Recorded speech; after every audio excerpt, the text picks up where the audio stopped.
Hello friends, आजकल flexi cap mutual fund बहुत ही ज़्यादा चर्चे में है। देखिए, है तो वही जो हम लोग जानते हैं। जैसे हम लोग क्या जानते हैं, large cap, mid cap, small cap, ये तो जानते हैं, वही है।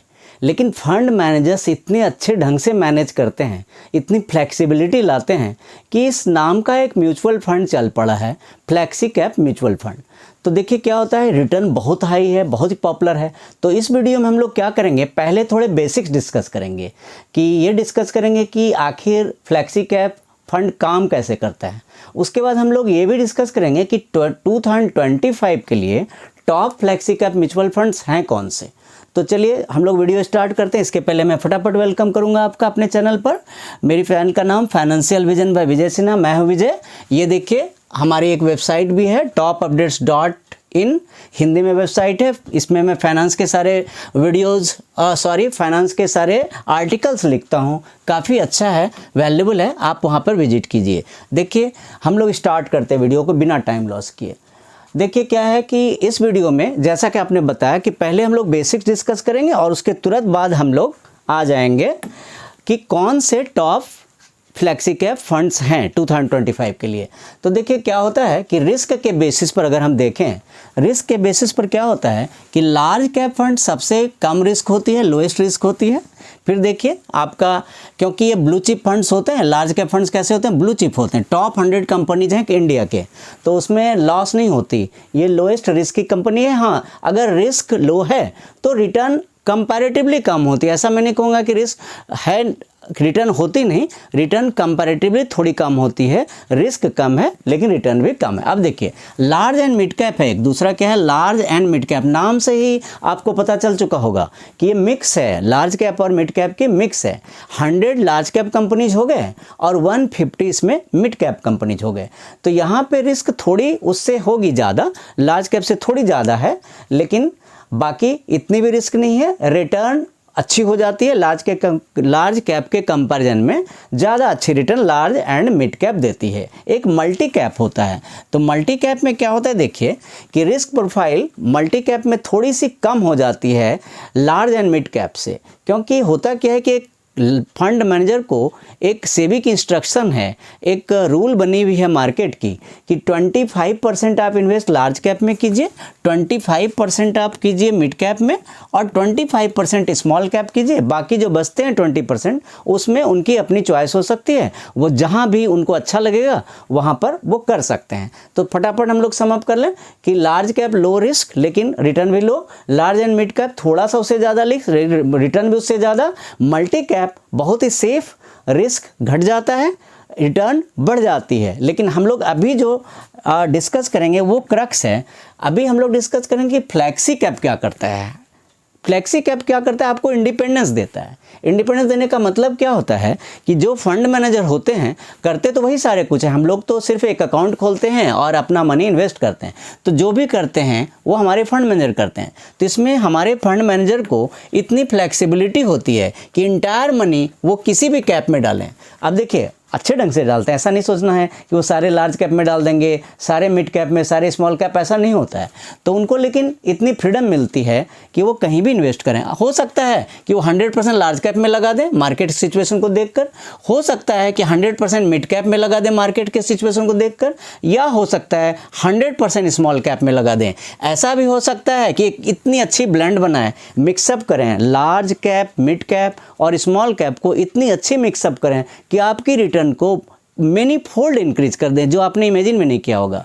तो समअप यही हुआ कि फ्लेक्सी कैप में इंडिपेंडेंस मिलती है, फंड मैनेजर फ्री होके काम करते हैं, हम लोग अपनी इन्वेस्टमेंट कर देते हैं, सारे काम फंड मैनेजर करते हैं, और 100% लार्ज में, 100% मिड कैप में 100 इनको फ्रीडम मिलती है। लेकिन ऐसा करते नहीं, यूजुअली क्या करते हैं फंड मैनेजर, एक मिक्स करते हैं, बहुत ही इंटेलिजेंट मिक्सअप करते हैं तीनों फंड में और बहुत अच्छे रिटर्न्स देते हैं हमें। अब देखिए क्या होता है नेक्स्ट।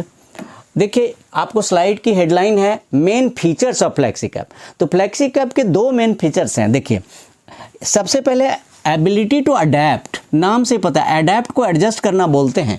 अडेप्ट मीन्स अपने को एडजस्ट करना, तो एबिलिटी टू अडेप्ट। और दूसरा क्या है, रिस्क मैनेजमेंट।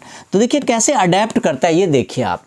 क्या होता है कि इन्वेस्ट तो कहीं भी कर देते हैं, डाइवर्सिफिकेशन मिलती है। डाइवर्सिफिकेशन का मतलब क्या होता है, कहीं एक जगह तो हम करते नहीं है। ऐसा तो नहीं है कि लार्ज किया तो डर गए कि भाई अब कल को कुछ मार्केट में प्रॉब्लम आई तो हम क्या करें, नहीं, यहाँ पर कोई डर नहीं है। अगर लार्ज में लगाए तो हम तुरंत शिफ्ट करके फंड मैनेजर हमारे तुरंत मिड कैप में शिफ्ट हो जाएंगे, उसमें ही प्रॉब्लम आएगी तो स्मॉल कैप पर चले जाएंगे। तो यहाँ डाइवर्सिफिकेशन की बहुत अच्छी अपॉर्चुनिटी है।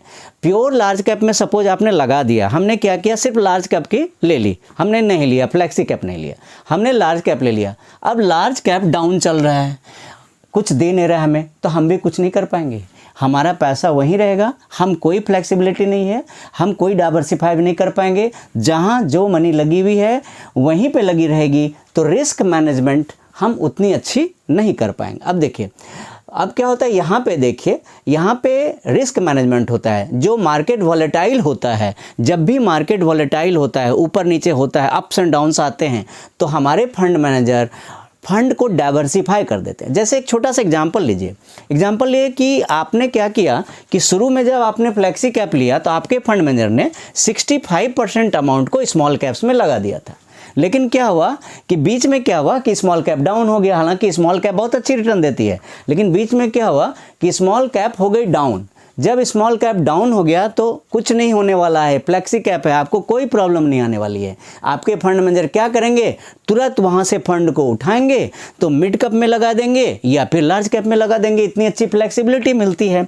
तो क्या होता है कि यहाँ रिस्क मैनेजमेंट बड़े आराम से होता है। और एक चीज़ और होती है, आपको इसके डीप में तो किसी और वीडियो में डिस्कस करूँगा। सेक्टर के हिसाब से भी हम लोग करते हैं, क्या करते हैं, डिफरेंट सेक्टर के हिसाब से भी करते हैं, और हम दूसरे से कैटेगरी के हिसाब से भी सेक्टर के हिसाब से करते हैं, और कैपिटलाइजेशन कैपिटल के हिसाब से भी करते हैं।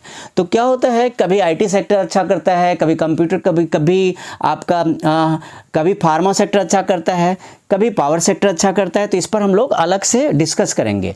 तो देखिए क्या होता है, सबसे पहले हम लोगों ने अभी तक जो क्रक्स डिस्कस किया है कि फ्लेक्सी कैप में आपके जो फंड मैनेजर हैं वो टाइम टू टाइम फ्लेक्सिबिलिटी लेकर टाइम टू टाइम मार्केट के इन्वेस्टमेंट की डायरेक्शन बदलते रहते हैं और आपको लॉस से बचाते रहते हैं, साथ ही साथ हाई रिटर्न भी देते हैं। अब देखिए क्या होता है, कभी कभी क्या होता है कि हम अगर कंपैरिजन करें अभी 2024 तक के फ्लेक्सी कैप फंड्स की अगर हम कंपैरिजन करें तो उससे हम top flexi cap fund decide करने लायक हो जाएंगे।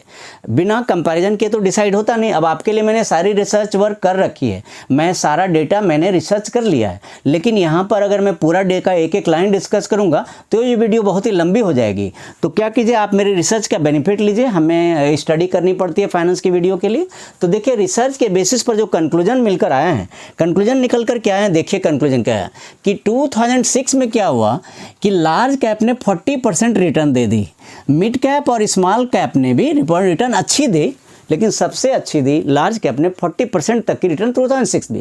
तो क्या हुआ कि कभी कभी क्या होता है किसी किसी ईयर में कि कोई एक पर्टिकुलर कंपनी नेगेटिव रिटर्न भी दे देता है। जैसे 2018 में देखिए क्या हुआ, 2018 में देखिए क्या हुआ कि लार्ज कैप ने तो 2.6% दे दिए, लेकिन मिड कैप क्रैश हो गया और स्मॉल कैप तो बुरी तरह से फेल हो गया।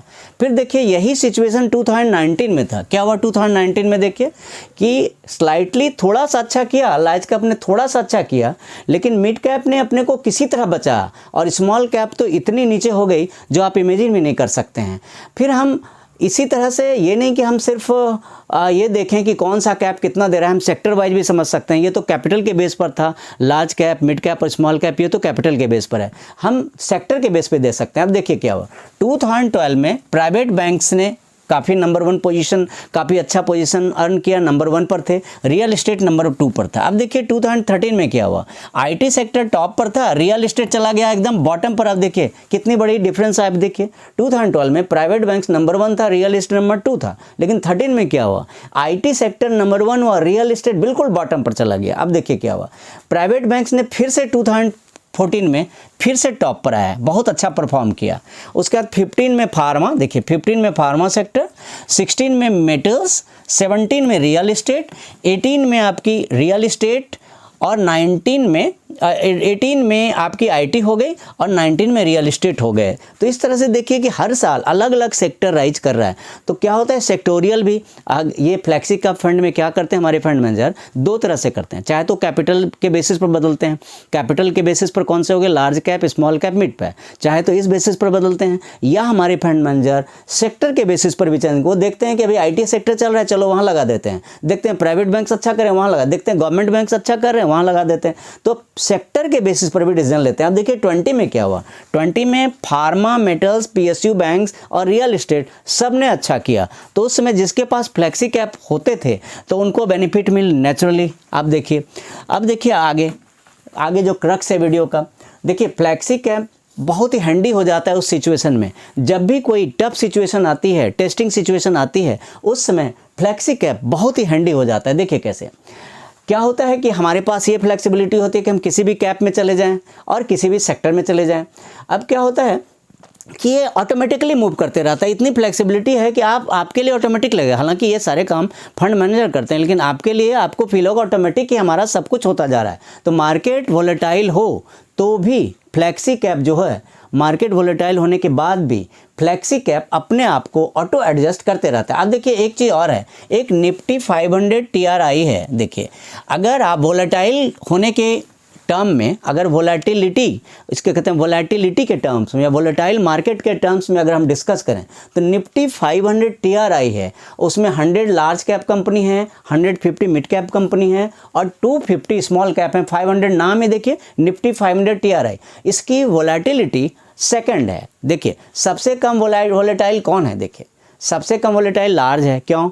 लार्ज कैप में बिग स्टॉक्स होते हैं, ब्लू चिप्स होते हैं, तो सबसे कम वोलेटाइल है। सेकंड लोएस्ट वोलेटाइल कौन है, निफ्टी 500 TRI।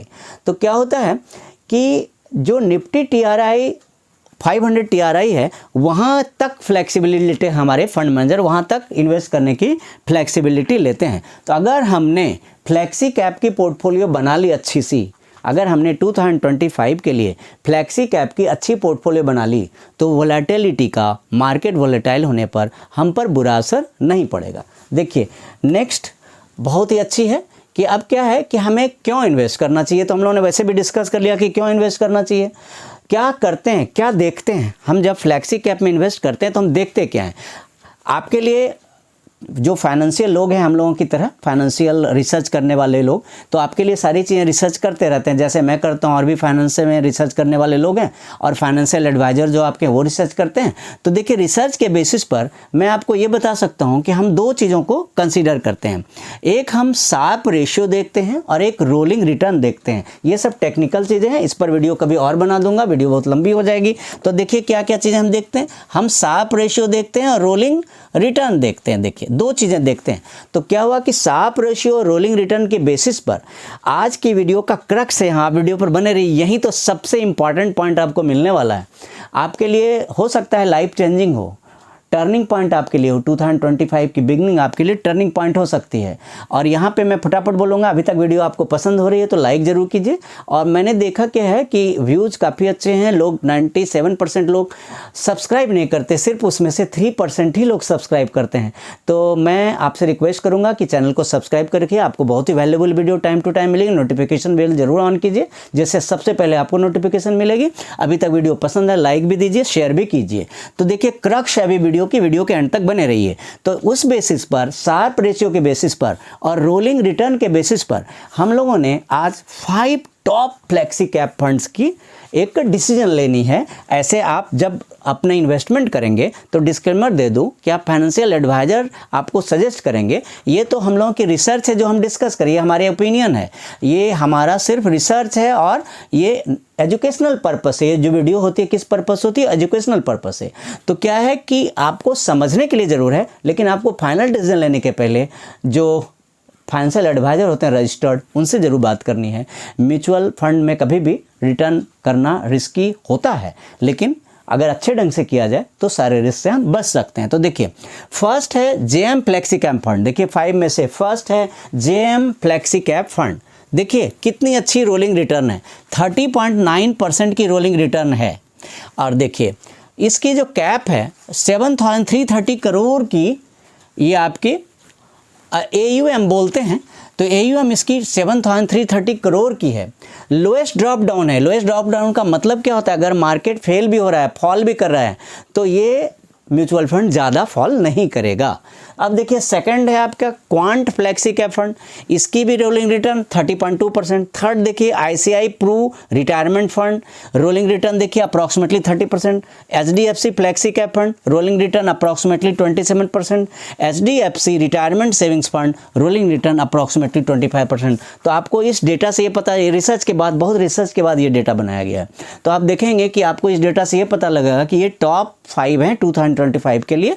लेकिन इन्वेस्ट करने के पहले, जैसा मैं बार बार रिपीट करूंगा, कि आप एडवाइज़र से सजेशन लीजिए। अब देखिए, अब वीडियो ओवर करने के पहले मैं आपसे यही बताऊंगा कि देखिए ये हमारी चैनल फिर से दिखा रहा हूँ, इस पर काफ़ी प्लेलिस्ट में जाइएगा, काफ़ी ज़्यादा वीडियो आपको मिलेगी। प्लेलिस्ट में जाइए, प्रीवियस वीडियो को वॉच कीजिए, काफ़ी वैल्यूएबल इन्फॉर्मेशन है। साथ ही साथ हमारे वेबसाइट पर आइए, यहाँ हिंदी के फाइनेंस के आर्टिकल्स लिखे हुए हैं, इससे आपको काफ़ी बेनिफिट मिलेगी।